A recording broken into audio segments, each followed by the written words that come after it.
Very good. Yep. Hi, I'm Isaac, and welcome to Saturday Love Stories. Today I've got this lovely couple with me today, David and Rachel. And how long have you guys been married again? It's Maria plus 3. And Maria, how old are you? 21. So it's Maria plus 3 is 24 years. Nice. and that's how I remember it. Congratulations. I'd like you to start off with sharing some of your own history of your marriage. How exactly did you guys first meet? It was our freshman year in college, and I was reading the names of the new freshman students, and I was looking to see if there were any other students from Ohio, and there was only one other student from Ohio, and that was your mom. And she just happened to be from Warren, Ohio. And so, just looking at the list of names, I knew it was meant to be that I was supposed to meet this person. I wasn't in love with her yet, but then we were in the same orientation group, and we got a campus tour together, and from then on, I knew. She hadn't met me yet, though. You asked how we met. Yeah, so how's your story go? About what? How How you guys we met. met? He has his story as to how he found you and how he We met met on an ice cream social in the barn. Perchance. And I don't know, everybody was talking to each other and he made me laugh. I don't even know what he said, but It was all amazing, smart, intelligent jokes. But he knew who I was because when they called out your names to join the tour group, he remembered who I was, so he just watched me the whole tour. But I didn't know who he was yet. So how long was it before you realized you wanted to marry her?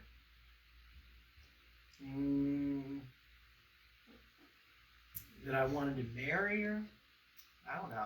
We were probably dating by the time I decided that. So, I don't know. We weren't officially dating until we were allowed year. to date. A year, maybe, something like that. A year? When I knew that we wanted to get married after meeting you.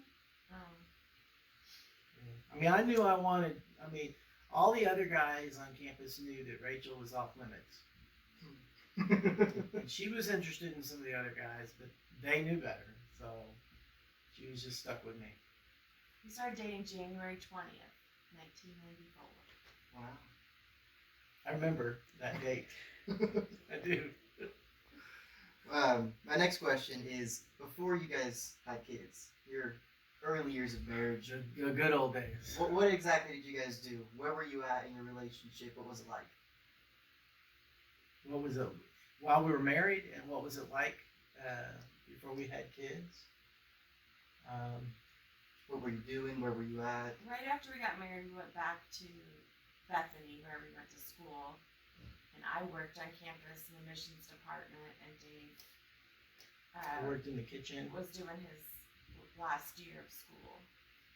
But during that time, we felt like we needed to leave and go take a little youth group in Ohio, in Marion, Ohio.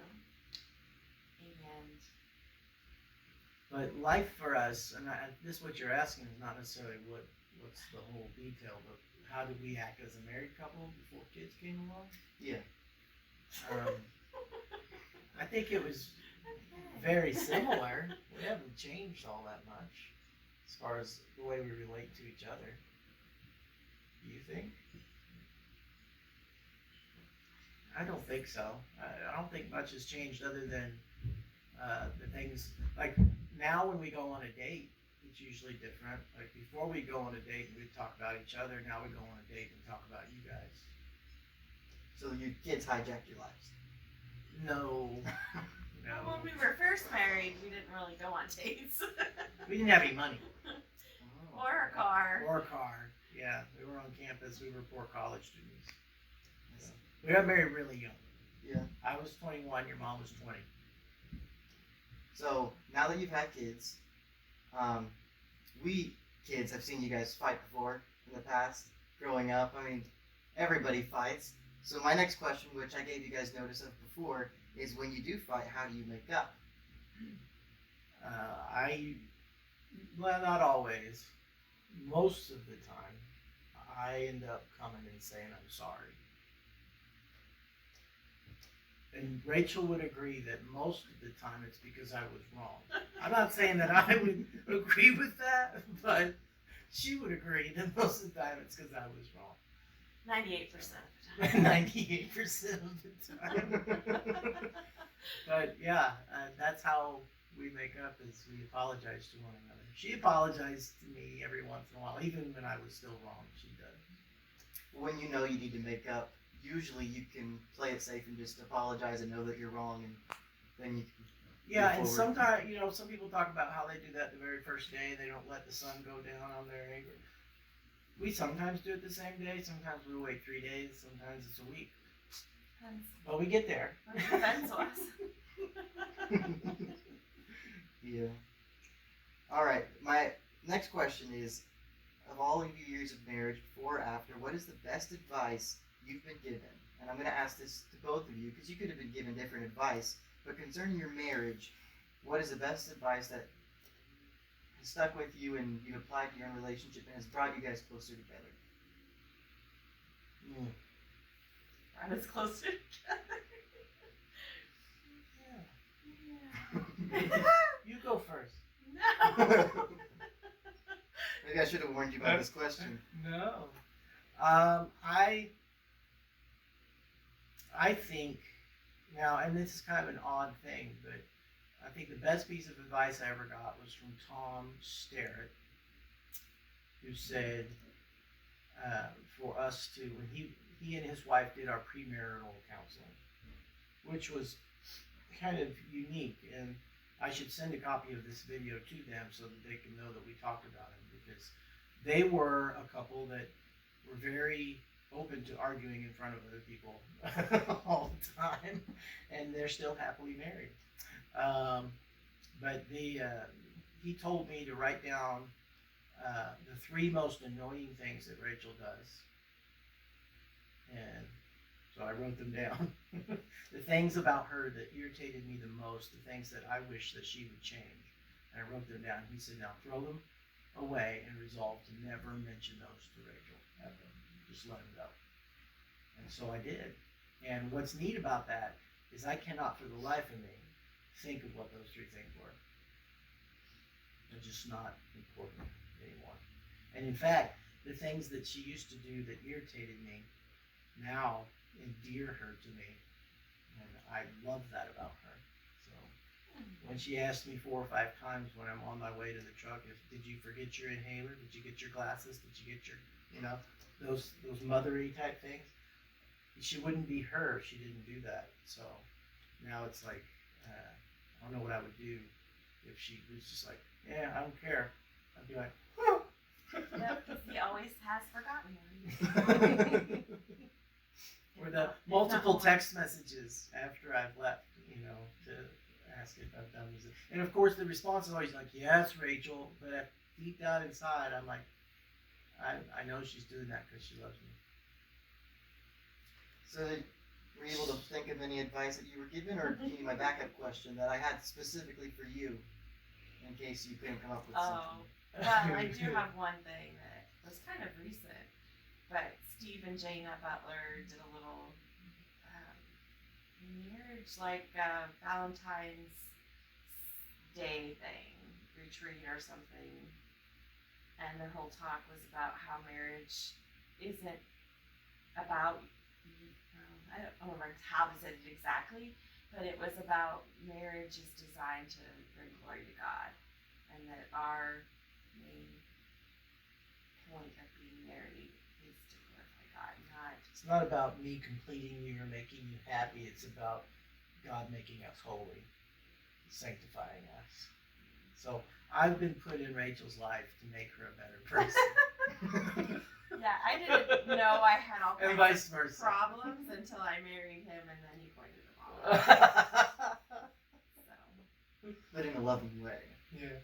I thought I was a pretty good person until I married him. She's the best person. Now, I assumed that the advice he shared was what he would have shared because I've heard him say before, but for you, same old stories, right?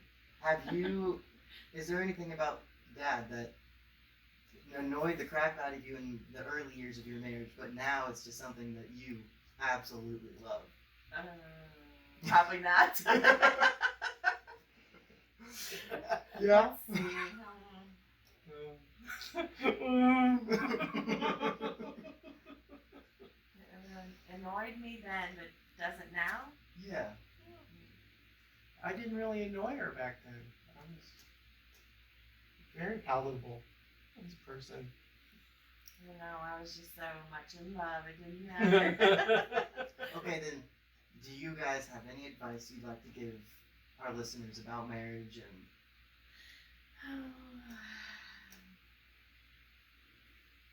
It's a big one. You go first. You want me to go first? I might steal yours. I don't ever have anything. Okay, well, I think my wife would probably say something like this, that maybe not using the same words, but being real with one another is very important. Being vulnerable and real and open and talking about stuff, talk about how you feel. I don't know how many times I've been wrestling with something or stressed out about something, and she's just like, "Well, you need to find someone you can talk to about this," you know. And 9 times out of 10, it's going to be Rachel. But there are sometimes I think she helps me to realize I need to go talk to somebody else. But just to understand that vulnerability with one another is an important thing. Don't try and be secretive with each other, and then also to understand this one it means a lot to me, to understand that this world is a rough place and it's a hard place to get along. And when you're married, you have somebody who is on your side and you're on their side, and to not look at each other like they're the enemy. You know, if you're having an argument or you're stressed out about something, it's really easy for me to take it out on Rachel, but I should never do that. I should understand that she's my helper, and I'm her helper, and she's my ally in this. She's not one of the bad guys. Never has been. Never will be. What you got? Well, I was just thinking about a game changer for us. I think was, I don't even know how we did it, but we found out about the 5 love languages, and we took a little quiz. And there's 5 love languages. If you don't know about them, they're acts of service, words of affirmation, physical touch, gift giving, and quality time. And my highest 2 are acts of service, and I think quality time. Probably. And Dave's lowest 2 were that, and highest were words of affirmation and physical touch. Well, I don't particularly like to be hugged, and words, they're okay, but yeah, this is driving me crazy. So once we learned that I feel most loved when someone does something for me, then he tries to do more of those things, and then I in return would be one to make sure that I say good things, or I am giving him hugs. So, or just being there. It doesn't even have. Wouldn't you say that? I mean, you have to be really proactive about that, though, because it is still not my love language to do acts of service. It's not as if I don't want to do them. It's just I don't share love that way, and so I have to actively be thinking, oh, Rachel's having a hard time. The best thing for her right now is not for me to come and hug her, but actually to take the trash out or make the bed. That's the best way for me to say I love you to her. But I have to stop and really think hard about that, because it's not my mother tongue. Because before that test, we would have resented the person for it. Like, you just don't understand, or, why can't you just do this? Or, like, there was never connections, like, unless there was some random act of service or something that happened just because out of the blue. But you had to purposely set out to show love that way.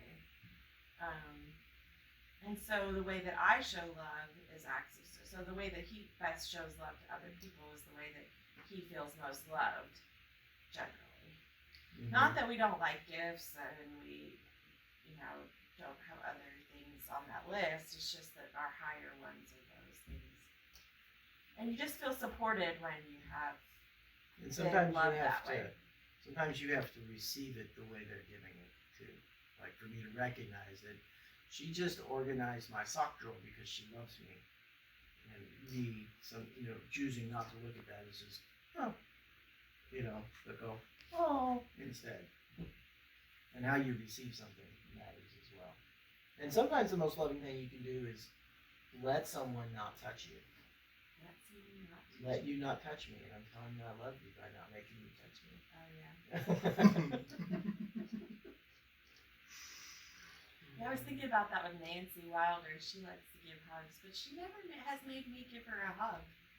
So she must just know that that's not the way I show love. I don't know. Probably because Rachel yelled at her. Well, if you don't like going for a hug at the end of the day, then maybe they figure it out. I don't know. Well, it's lovely. Thank you guys. Lovely. Thank you for sharing. That's all the questions I have for you. So.